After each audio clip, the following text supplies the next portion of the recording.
to the Why We Build podcast. Join Steve Wheeler and our host, Greg Wallach, to explore the world of remodeling, whether you're on the production team, design team, or managing the whole show. You can expect insights, tips, and stories that inspire and educate. So let's dive into the Why We Build podcast. On today's show, David Hercules, founder of Hercules Design Build in St. Louis, Missouri. Welcome to another episode of the Why We Build podcast. I'm Greg Wallach here with Steve Wheeler. Today, we're digging into one of the most critical yet often overlooked aspects of any successful design build project. That's the pre-construction process. Whether you're building a home, remodeling a space, or embarking on a construction journey, there's one thing that can make or break the entire experience. That's preparation. A solid pre-construction process ensures everyone involved, clients, architects, builders, subcontractors, we're all on the same page before the first hammer hits a nail. It's about more than just plans and permits. It's about laying the groundwork for clear communication, setting expectations, and anticipating potential roadblocks. The goal? Minimize surprises and avoid costly mistakes during the actual build. Because let's be honest, nobody likes a last minute, oh no. Those are the moments that throw the project off track. Now, in today's conversation, we're going to explore the concept of the big all hands meeting, or BAM, created by our guest as a solution to the frustrations and inefficiencies that can crop up when key details are missed early on. We'll learn how taking the time to get everyone together, hashing out every detail, and clarifying roles and responsibilities can transform the way a project is executed. This is all about turning complexity into clarity, saving time, money, and ensuring a construction process that's smooth from the start to the finish. So Steve, please introduce our guest. I'm excited to welcome David Hercules to the show today. David holds a Bachelor of Interior Architecture degree from Kansas State University, where he was awarded the Paxton Award for Outstanding Design, given to one person in each graduating class. After graduating, he founded Hercules Designs, a custom furniture and cabinetry company that was based in South St. Louis City, which he operated with his wife for 3.5 years before taking a position with Kiko Abato and Company, a design firm in St. Louis. After a 10-year detour into the world of financial services, David returned to his love of design and building. Hercules Design Build was founded in 2007 as a one-man operation with David doing handyman work and quickly grew to encompass larger design build remodeling projects. As of 2024, Hercules Design Build is at 15 employees and over $3 million in annual revenue. Welcome to the show, David. Thank you. David, how are you? How is St. Louis? Great. And weather is awesome currently. And it's all good. Well, let's jump right in here. Can you give us the little background, the story of how you founded Hercules Design Build and some of the early challenges you may have faced? Oh boy. As Steve just mentioned, I started basically by myself. My financial services business kind of wound down abruptly, and I was at a crossroads. And having grown up working with my father on remodeling our house pretty much all the time and having tools, my default was, I can always make a living with my hands. So my wife actually sent an email out to everybody she knew, and I immediately had 3 months worth of work. And that's kind of how it started, doing small handyman projects. But I think the biggest thing is I never said no when people would ask me, oh, can you do X? And it never really mattered if I'd done it before.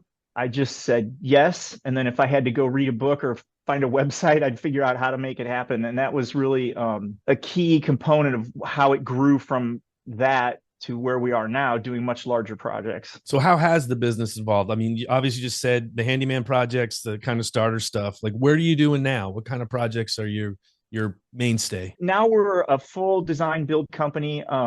Even though my degree is interior architecture, I'm not really in the day-to-day design anymore. I've got a licensed architect on staff and a whole team of designers, and then a team of carpenters. Our bread and butter are mid-size interior renovations, small additions. We'll do a bathroom gut remodel is about the smallest we'll do now, and up to $1 million plus full home renovations with large additions and that sort of thing. Our average project currently is about probably $250,000, I think. So the projects over the years have certainly grown in size and complexity. And again, it all starts with just saying yes and then figuring out how to make it happen.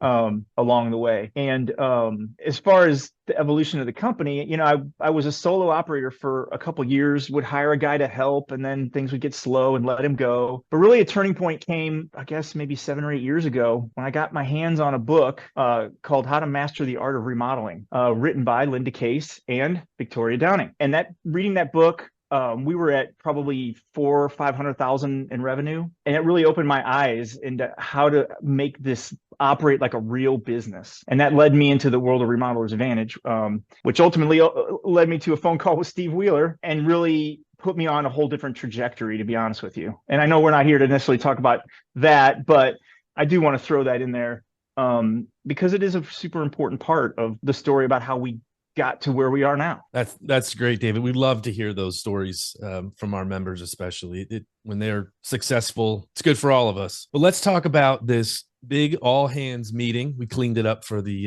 airwaves here, but walk us through how that idea came to be and what were some of the problems you were looking to address when that all happened. Sure. And I can't tell the story properly without using the PG version and not the G version. You can use PG.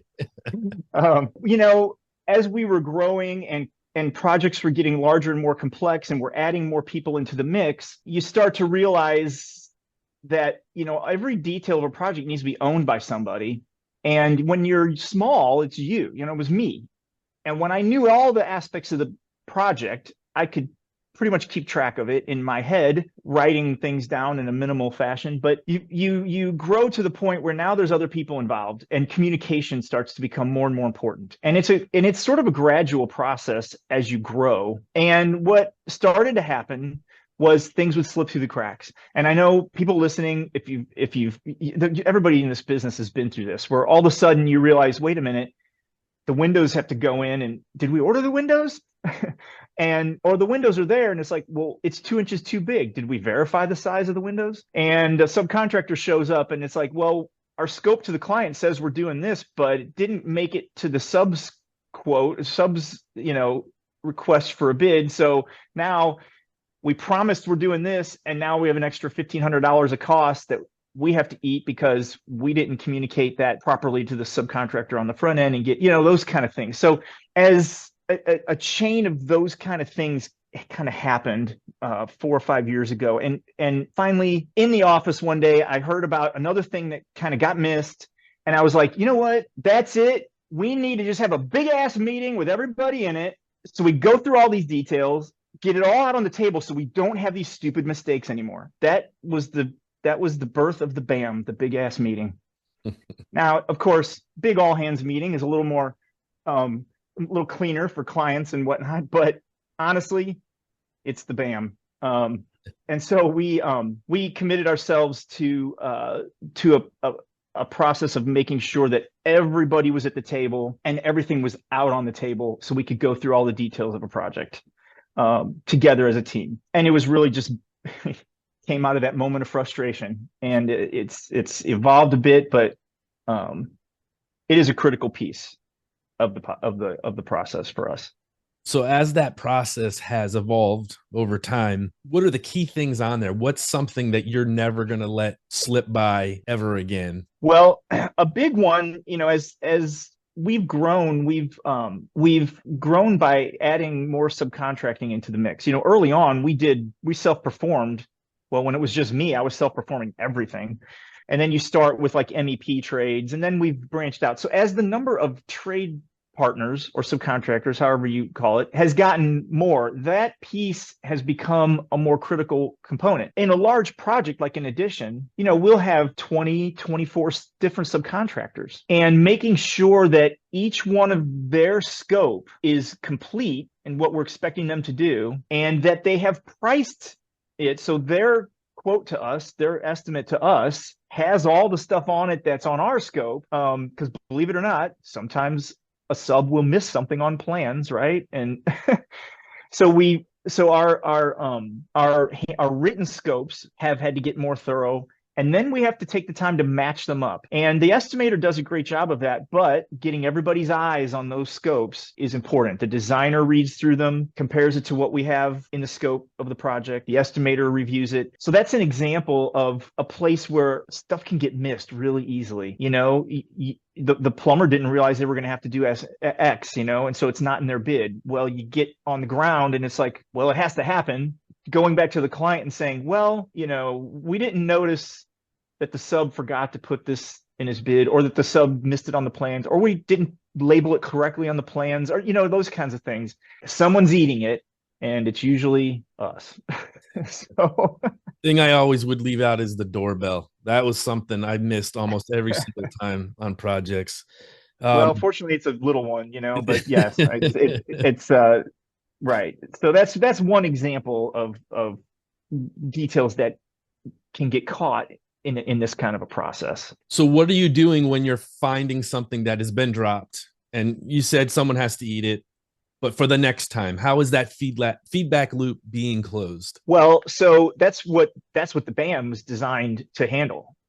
So what happens now is prior to the final contract, prior to the client getting the final numbers, we have the BAM. And it's important that we have a complete scope of work written, that we have, I'd say the drawing set is at least got to be 98% done. There might be a few red lines still to pick up, but it's pretty much all there. We've had our trade walks and our trade partners have gotten us all their hard number bids. We've gotten quotes on all the materials. Everything is selected down to the doorbell, every doorknob, every light fixture.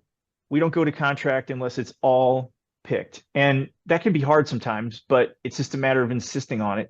There might be one light fixture or something, but it's all got to be there. The takeoffs for materials that we're purchasing, and then hours, all the internal labor hours. We have our own carpenters, so we're doing a lot of framing and pretty much most, if not all, the trim work. So all those hours and then demo hours, everything's got to be in there. And then an important thing is the advanced prep. We don't all just show up and sit down and go through it together.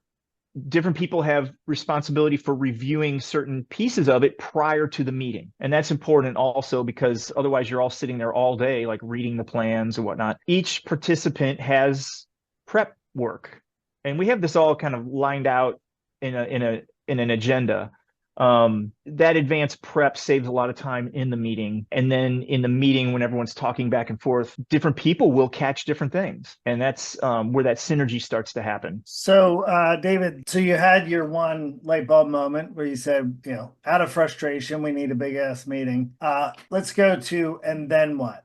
Like, you're telling us what the agenda is, but how did you develop everything that is involved, and how did you figure out who you were going to include in the big ass meeting? Well, sure. That did evolve a little over time, but initially it was, we need everybody there. We were smaller then, but the lead carpenter, who at that time, our leads kind of were managing the project, so it was one and the same. Now we have a dedicated project manager, but the lead carpenter has to be there, the project manager, the main designer. I'm there at every meeting, our production coordinator, anybody who's involved. And back then it was kind of pretty much everybody.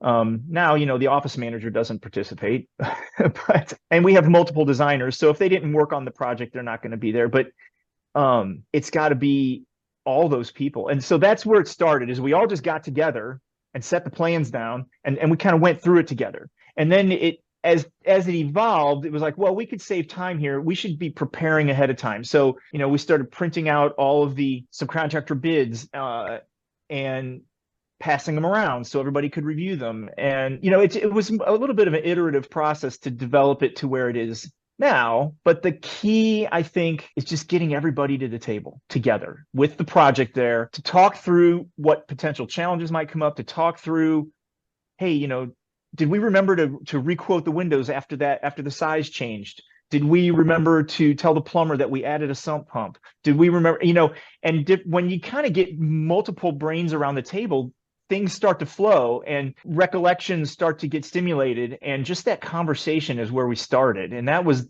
that's the key thing, is just getting everybody there talking about all the details of the project and what might we be missing. You'd be amazed at the stuff that you catch that you thought were handled. And then it kind of started to evolve into what it is now, which is a bit more of a formal process. Does that answer your question, Steve? It does. It does. Yeah. Perfect. Can you give us some examples of some of the specific like pre-work different team members are expected to do before they come to that meeting? Sure. So the project manager has to have been to the site, which usually now the project manager is there for the trade walk. So he wants to get on site early. The PM has to review the entire scope and the entire drawing set to make sure that, number one, they match, and number two, the drawings have the information that he needs. And then if there's anything in the scope that he's got questions about, like, how are we going to do this or whatever, he knows, he comes in ready to go. Our production coordinator, Megan, she checks through all the material and special order quotes, makes sure that if there's a question about lead times or availability, she's checked on that to make sure that, some of these selections might have been made 3 months prior. So we want to make sure that if there's going to be a lead time issue, we're out in front of it. Because as you know, some special order items can take a long time to get. So she makes sure that she's verified all those things. The designer, who's primarily responsible for the scope, has reviewed the scope and makes sure that all the language is the latest. We use a software. We happen to use JobTread. We used to use CoConstruct. So no matter what, there's all different kinds of software, but making sure that it's got the latest information in there for everybody. Our estimator, Josiah, he has pre-reviewed all the hours for in-house labor with the project manager. And Josiah he owns the meeting. So he will run the meeting. He's our estimator and project developer, kind of bridges that space between design and production. He puts the packets together of information, which is really all of the sub bids and then any other quotes or things like that he includes for everybody to review, and makes them available a few days prior. The designer makes sure the drawing sets are printed. So the lead carpenter can come in a few days ahead of time, pick up a set of everything, drawings and whatnot, and review them on, his own, not on his own time, but, review all that stuff before the meeting. Ideally, and I think most of the time the lead carpenter has been to the site with the PM prior to the meeting. Ideally, that's the situation. At least reviewed all the photos of the site, because we document everything about a site. And so, if he can't get over there for whatever reason, he's reviewed the photos and understands kind of what is existing and that he's dealing with. So that's all the kind of prior work that everybody does before the meeting. Tell us about the little ass meeting. How is that different from the big ass meeting? Yeah, that's a great question. So it started out as just a kind of a mini version for a mini project. But really what the LAM is, the little ass meeting, is sometimes as we go through the BAM, we realize that there are some larger unresolved issues that there needs to be maybe another sort of small meeting that happens prior to the contract going out, just to make sure that those things have gotten resolved sufficiently. And it doesn't merit another BAM with everybody, but we'll call it a LAM, and we'll say, hey, Josiah, you just will get with Jonathan prior to contract going out and review this piece of it once you get this revision or whatever, and we'll do a LAM in between. So it's just some of it's just kind of having fun with the idea and the terminology, but that's really where the LAM came from. So if you were starting now, you're going to be fresh in this business, what questions would you ask a veteran remodeler about pre-construction, about this type of information? Is there anything that when you started, you didn't know that you could have gotten from, someone who's a veteran in the field or something like that? Yeah, I would ask about, I guess I'm thinking of the answer before I'm thinking of the question here. But I guess a question I'm anticipating is, is it worth it? Is it worth the investment of time? And time equals money. And I would say unequivocally, absolutely. And that's the thing. It's a big commitment to pull everybody away from what they're doing, and sit down for hours. Sometimes it's hours, and sometimes it's spread over 2 days. When you have all these people sitting there as a business owner, like that's an expensive clock that's ticking for, when you're paying everybody to be there. And so I guess my question would be, is it really worth it to do all that on the front end, to spend all that on the front end? And I would say absolutely, it's worth it. There is not a single BAM, no matter how thorough everybody tries to be, there's not a single BAM that doesn't bring up something, and usually some substantial things, whether it's, hey, we didn't count time for doing X because this is in the scope and we're going to have to do all this prep before the plumber gets there, so we don't have hours for that. Or the electrician is missing, roughing in for the generator they want to do down the road. Or, there's always thousands of dollars of potential issues that get caught. So, David, you just mentioned something. I was getting like a Tim Fowler voice in my head, that, from early days of his podcast, we were talking about production meetings. And the one question he would always ask is, you mentioned expensive. You got a lot of, expensive people in the room. When you first discover that you need to do a BAM, how do you pay for it? That's a great question. Initially, we paid for it out of saving money by not making the mistakes. Okay. And that's just to be honest. Yeah. Because, when we started doing this, we just had to do it. We just had to do it. It was like, Yeah. we just want to quit making the mistakes. And it's not just the cost of the mistake, but it's the delays in a project. And we all know, even though it's hard to put a dollar figure on it, when your project is delayed, it costs. Mm-hmm. It's hard to figure out how or why, but it just does. That was really initially it was the idea that we're going to save money by investing this. Since then, we have some team members who bill all their time to projects, and others are salaried, and it's more built into, just not to get too number crunchy about it, but built into indirect expenses. So the designer, they're billing their time to the job, and we bill hourly, so we're actually getting paid for their time to be there.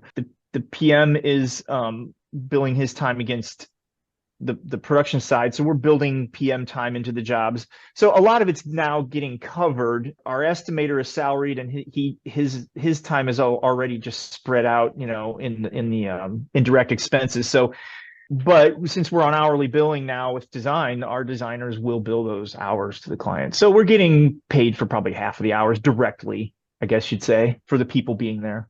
Yep. But that evolved over time. Yeah. And like, hey, Yeah, no, it's, and then it doesn't sound like it can be a standing meeting because it has to be in correlation with a project starting, and I could be wrong. So my question is, how often, how do you schedule it? Because, on top of the cost, it's getting into everybody's schedule, unless it is a standing meeting. How's that work?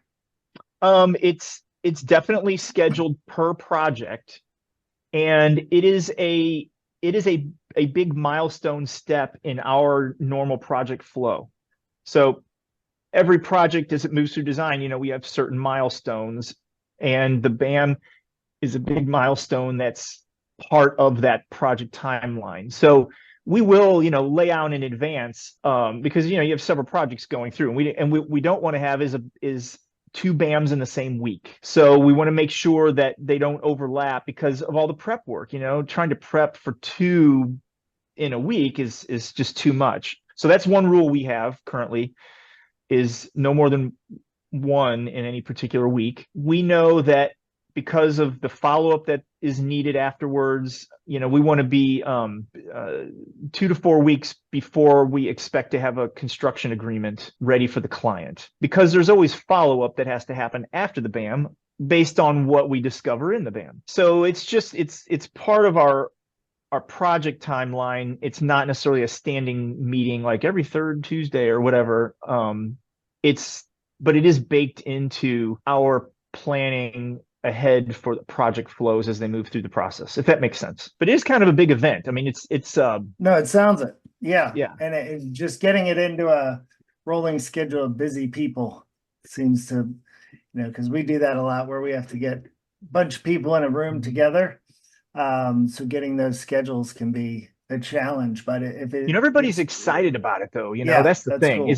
It's a big milestone, and it means that, hey, we're about to birth this one out out into production, and so it's kind of like there's an excitement around the band because it's like it's all the parts are coming together for this, sometimes $1 million project, and there's 2,000 little bits and pieces of it, and everybody's working on it. And so, it is, everybody takes it seriously and everybody gets kind of amped up for it. If we do it across the middle of the day, I'll buy lunch for everybody. So it becomes kind of an event, and there's team building, just being kind of there with everybody together. It's kind of a fun part That's of the awesome. process. Yeah, great morale boost too for that project. And last question, you said this is pre-final contract signing? Absolutely. Okay, so how often will you have a BAM and not get the project? Never.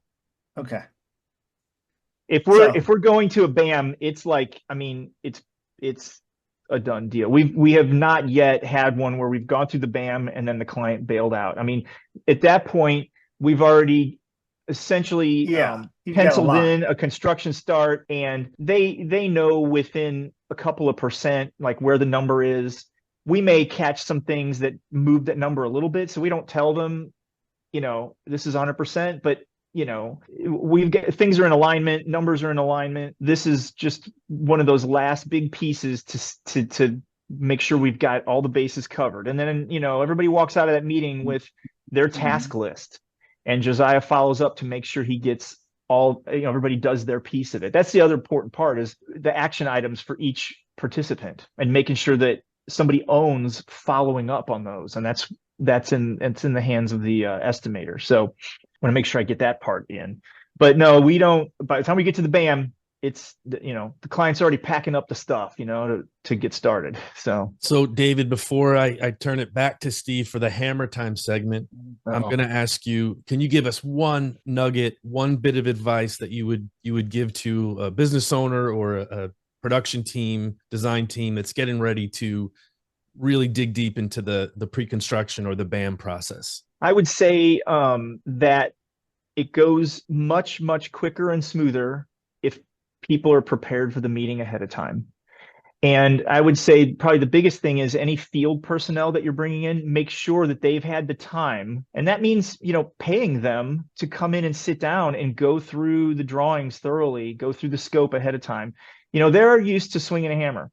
They're out there moving their body and they're building stuff. So to sit down at a table for an hour and read a set of plans is not their natural inclination. So I would say make sure that everyone knows how important it is to come prepared, so they're not flipping through looking at the drawings for the first time while they're sitting at the meeting. That wastes a lot of time. That would be probably a nugget that I would give people a heads up on. The pre-prep is important for everybody. Excellent. Thank you, David.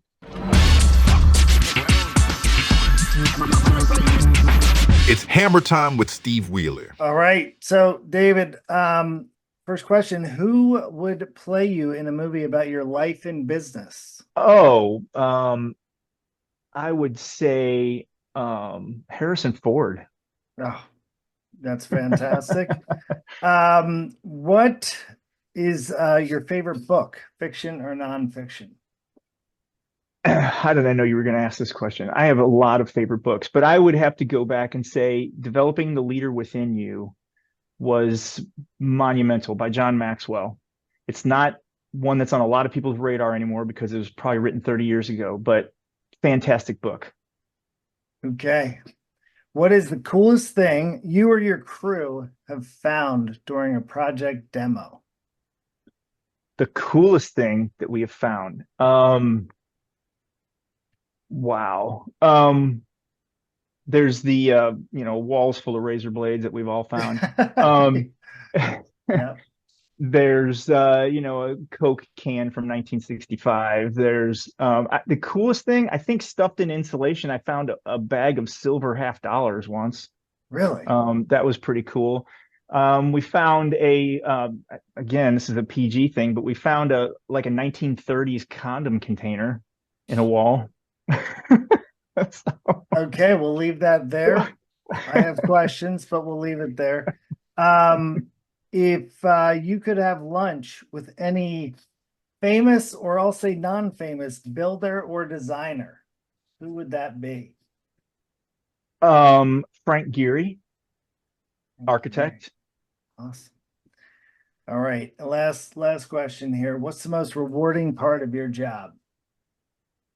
The most rewarding part of my job as a business owner is when you have good people on your team and you can sit back and watch them do what they do, and you can see the care and the passion and the creativity that they're bringing to the table, and that they're really pouring themselves out in these projects.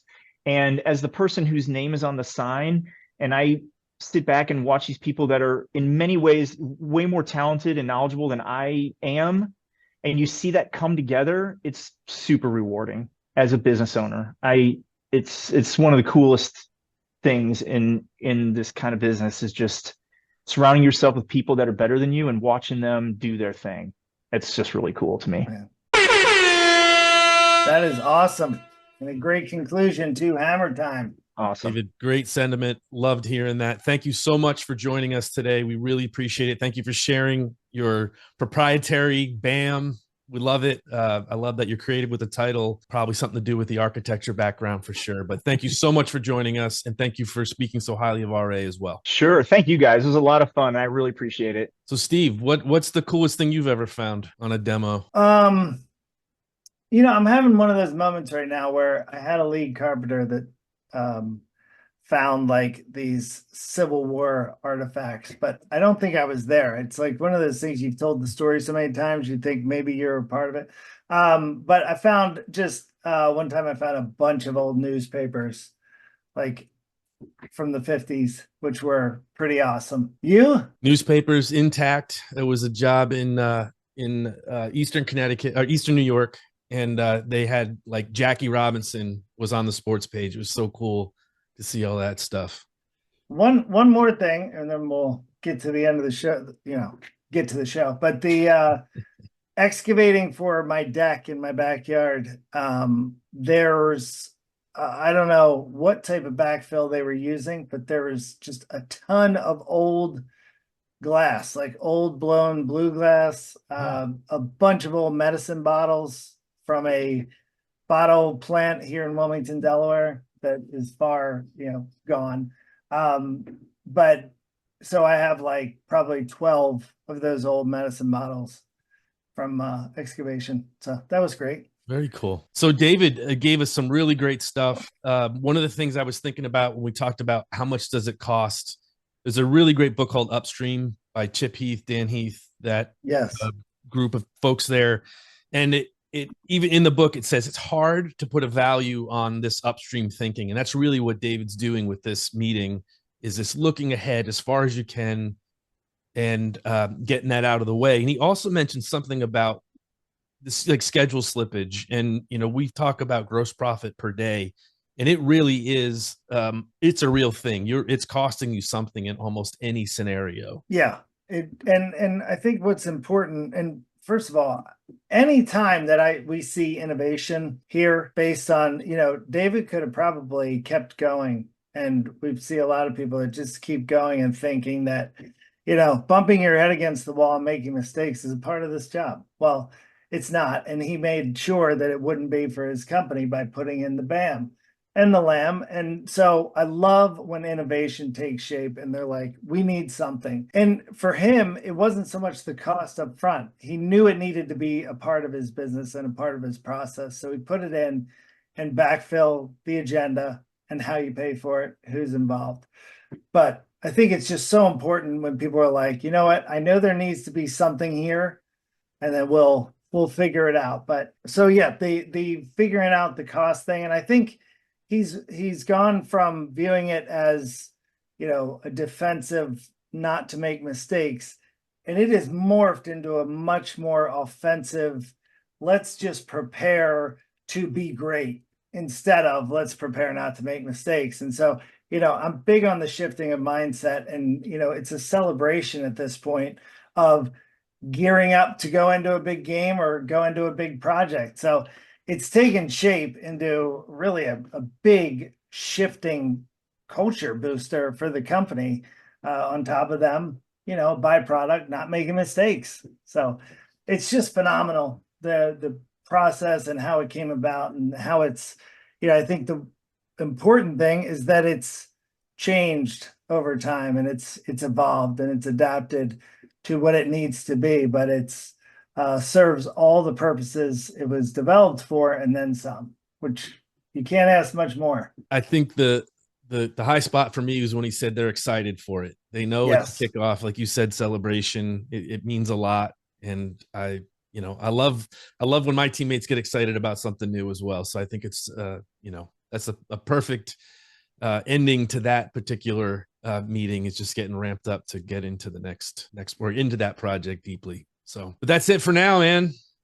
That is it. We want to thank thank you to David Hercules for joining us today. Absolutely, David. Thank you so much, and we'll be back next time.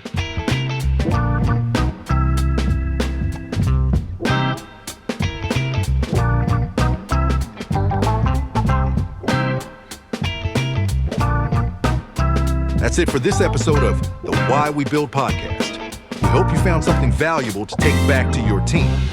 If you enjoyed the show, be sure to subscribe and leave a review. Please send in your ideas for future episodes. Thanks for listening, and we'll catch you on the next one. If you want more information about our Roundtables program, production manager groups, design manager groups, consulting services, or any of the Remodelers Advantage offerings, please visit remodelersadvantage.com or email greg@remodelersadvantage.com.